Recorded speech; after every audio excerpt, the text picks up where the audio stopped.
Hello, welcome back to the channel. എന്താണ് എല്ലാവരുടെയും വിശേഷം?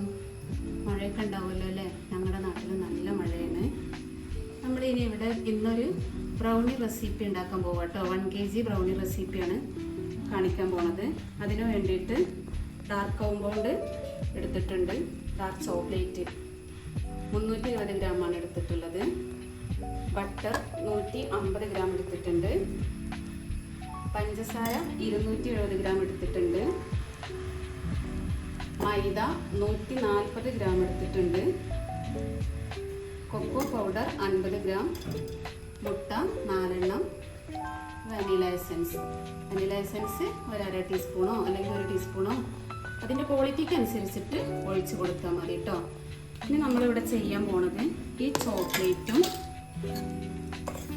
ഈ ബട്ടറും കൂടി ഒന്നിച്ചാക്കിയിട്ട് ഞാനൊന്ന് ഓവനിൽ വെച്ച് കൊടുക്കുകയാണ്. നമുക്ക് ഡബിൾ ബോയിലും ചെയ്യാം, പക്ഷെ ഞാനിപ്പോൾ ഇവിടെ ഓവനിലാണ് വെച്ച് കൊടുക്കുന്നത്. ഓവൻ ഞാനിവിടെ ചൂടാക്കി വെച്ചിട്ടുണ്ടായിരുന്നു, അതിലേക്ക് വെച്ച് കൊടുക്കുകയാണ് കേട്ടോ. ഇത് നന്നായിട്ടൊന്ന് മെൽറ്റായി വരുന്നവരെ അവിടെ ഇരിക്കട്ടെ. അതിൻ്റെ കൂടെ നമുക്ക് ബാക്കി കാര്യങ്ങൾ ചെയ്തെടുക്കാം. ഇത് മെൽറ്റാകുന്ന സമയം കൊണ്ട് ബാക്കി കാര്യങ്ങൾ ചെയ്യാം. ഇപ്പോൾ ഡാർക്ക് ചോക്ലേറ്റും ബട്ടറും നന്നായിട്ട് മെൽറ്റായിട്ടുണ്ട്. ഇനി ഇത് നന്നായിട്ടൊന്ന് മിക്സ് ചെയ്യുക. മിക്സ് ചെയ്തിട്ട് ലിക്വിഡ് ഫോമിലേക്ക് ആക്കിയതിന് ശേഷം ചൂടാറാൻ വെക്കുക കേട്ടോ. നന്നായിട്ട് ചൂടാറണം. ഒരു ഇളം ചൂടുണ്ട് എന്ന് വിചാരിച്ചിട്ട് കുഴപ്പമില്ല, എന്നാലും അത്യാവശ്യം നന്നായിട്ട് തണുത്ത് വന്നോട്ടെ. നന്നായിട്ട് ഒന്ന് മിക്സാക്കിയിട്ട് അവിടെ വെക്കുക. ഈ കട്ട മുഴുവൻ ഇതൊന്ന് അലിഞ്ഞു പോണേ. ചോക്ലേറ്റിൻ്റെ കട്ട മൊത്തം അലിഞ്ഞു വരണേ. അപ്പോൾ നമ്മുടെ ചോക്ലേറ്റ് ഇവിടെ നല്ല സ്മൂത്തായിട്ട് വന്നിട്ടുണ്ട് കേട്ടോ. ഈ ഒരു പരുവത്തിലാക്കിയിട്ട് മെൽറ്റാക്കി എടുക്കണേ. ഇനി നമ്മളിത് ചൂടാറാൻ വേണ്ടി മാറ്റി വെക്കാം. 4 മുട്ട ഒരു പാനിലേക്ക് പൊട്ടിച്ചിട്ടിട്ടുണ്ട്. ഞാനിത് ഹാൻഡ് മിക്സർ വെച്ചിട്ടാണ് ബീറ്റ് ചെയ്യണത്. അതിലേക്ക് 1 ടീസ്പൂൺ വാനില എസൻസ് ഒഴിച്ചെടുത്തിട്ടുണ്ട്. ഹാൻഡ് മിക്സർ ഇല്ലെങ്കിലും ഹാൻഡ് വിസ്ക് കയ്യിലുണ്ടായാലും മതി കേട്ടോ. പഞ്ചസാര ഇട്ട് കൊടുക്കുകയാണേ. ഈ പഞ്ചസാരയും എഗ്ഗും നന്നായിട്ട് മിക്സ് ആവണം. ഈ പഞ്ചസാര നന്നായിട്ട് മെൽറ്റ് ആവണം, എങ്കിലേ ബ്രൗണി നന്നായി കിട്ടുള്ളൂ. പഞ്ചസാര മെൽറ്റ് ആയിട്ടില്ലെങ്കിൽ ബ്രൗണി ഫ്ലോപ്പ് ആവുന്നുള്ള കാര്യം ഉറപ്പാണ് കേട്ടോ. പിന്നെ ഇത് അടിച്ചെടുക്കുക.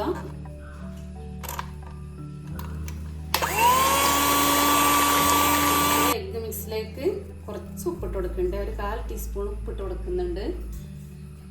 എന്നിട്ട് ഇത് കേക്കിന് മിക്സ് ചെയ്യുമ്പോൾ അത്ര ഫ്ലഫി ആക്കി എടുക്കണ്ട കേട്ടോ. ഈ പഞ്ചസാര നന്നായിട്ടൊന്ന് മെൽറ്റായി കിട്ടിയാൽ മതി. ഞാൻ വീണ്ടും അടിക്കുകയാണേ.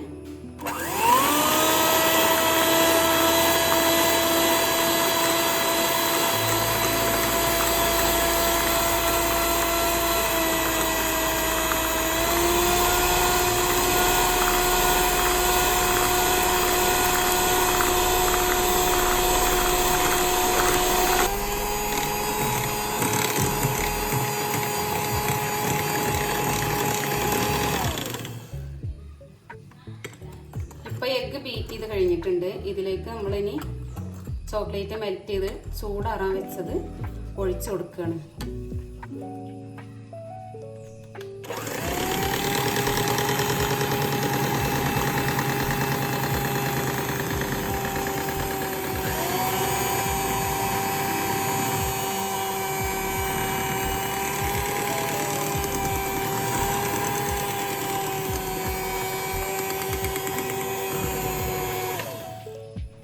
ചോക്ലേറ്റ് ഒഴിച്ചു കൊടുക്കുന്ന സമയത്ത് ഞാൻ വളരെ ലോ സ്പീഡിലാണ് കേട്ടോ നമ്മുടെ ഹാൻഡ് മിക്സർ ഓടിക്കുന്നത്. ഇനി ഞാൻ ഫ്ലോർ ഇട്ട് കൊടുക്കുകയാണ്. മൈദയും കൊക്കോ പൗഡറും നന്നായിട്ട് മിക്സ് ആക്കി എടുത്തിട്ടുണ്ട്. അതും ഇതിലേക്ക് കുറേശ്ശെ ഇട്ടിട്ട് ലോ സ്പീഡിൽ അടിക്കാൻ പോവാണ്.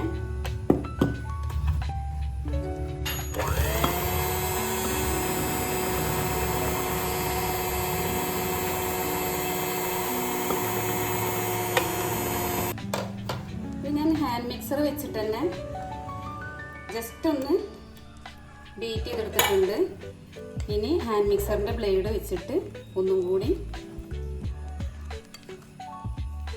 ഇങ്ങനെ ഫോൾഡ് ചെയ്ത് കൊണ്ടുവരികയാണ്. നന്നായിട്ട് മൈദ ഇതിൽ മിക്സ് ആയാൽ നമുക്ക് ബേക്കിംഗ് മിൽക്ക് ഒഴിച്ചു കൊടുത്തിട്ട് ബേക്ക് ചെയ്യാൻ വെക്കാം. ഈ സമയത്ത് നമ്മൾ ഓവൻ പ്രീ ഹീറ്റ് ചെയ്യാൻ വെക്കണേ. ഞാനിവിടെ 170 ഡിഗ്രിയിൽ പ്രീ ഹീറ്റ് ചെയ്യാൻ വെച്ചിട്ടുണ്ട്. നമുക്കൊരു 30 അല്ലെങ്കിൽ 35 മിനിറ്റ്, അത് ഓരോരുത്തരുടെ ഓവൻ്റെ കപ്പാസിറ്റി അനുസരിച്ചിട്ടിരിക്കും. ഒരു 30 അല്ലെങ്കിൽ 35 മിനിറ്റ് നമുക്കിതൊന്ന് ബേക്ക് ചെയ്തെടുക്കാം. ഇനി ഞാനിവിടെ ഒരു 10 ഇഞ്ചിൻ്റെ പാൻ എടുത്തിട്ടുണ്ട്. ഈ പാനിൽ ബട്ടർ പേപ്പർ നിർബന്ധം കേട്ടോ. ബട്ടർ പേപ്പർ വെച്ച് കൊടുക്കുക. എന്നിട്ട് നമ്മുടെ മിക്സ് ഇതിലേക്ക് ഒഴിച്ച് കൊടുക്കാം. നമുക്കിത് ബാറ്റർ ഒഴിക്കണ സമയത്ത് നമുക്കിതിൽ എന്താ പറയുക, നട്ട്സൊക്കെ വേണമെങ്കിൽ ഇട്ട് കൊടുക്കാം കേട്ടോ.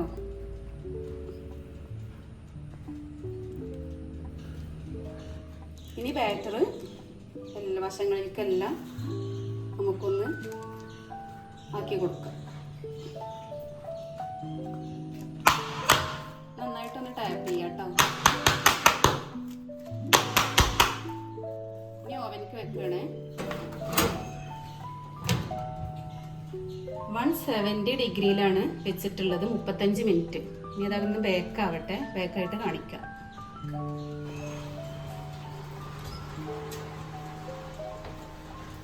നമ്മുടെ ബ്രൗണി ഇവിടെ റെഡി ആയിട്ടുണ്ട്. 40 മിനിറ്റിന് ശേഷമാണ് കേട്ടോ ബ്രൗണി റെഡി ആയത്. നമ്മൾ 35 മിനിറ്റ് ആയിരുന്നു സെറ്റ് ചെയ്തിട്ടുണ്ടായിരുന്നത്. ഇത് 40 മിനിറ്റ് കൊണ്ടാണ് നമുക്ക് കുക്കായി വന്നിട്ടുള്ളത്. ഇനി നമുക്കിത് തണുത്തിട്ട് കട്ട് ചെയ്യണത് കാണിക്കാം. ഇനി നമ്മൾ നന്നായിട്ട് തണുത്തതിന് ശേഷം കേട്ടോ നമ്മുടെ ടിന്നിൽ നിന്ന് ഇത് പുറത്തേക്ക് എടുക്കുകയാണ്. ഇങ്ങനെ കട്ട് ചെയ്ത് കാണിക്കാം.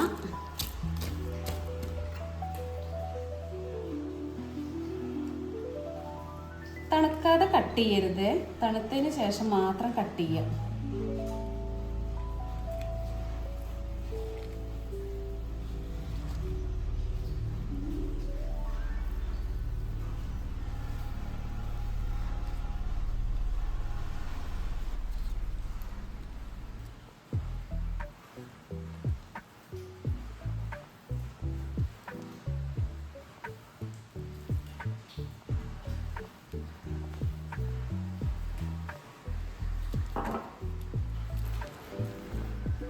ഇങ്ങനെ എടുത്തിട്ട് നമുക്ക് ഐസ്ക്രീമിൻ്റെ കൂടെയൊക്കെ കഴിക്കാൻ നല്ല ടേസ്റ്റ് കേട്ടോ. ഇതും ഒരു സ്കൂപ്പ് ഐസ്ക്രീമൊക്കെ വെച്ച് കഴിക്കാൻ നല്ല ടേസ്റ്റാണ്.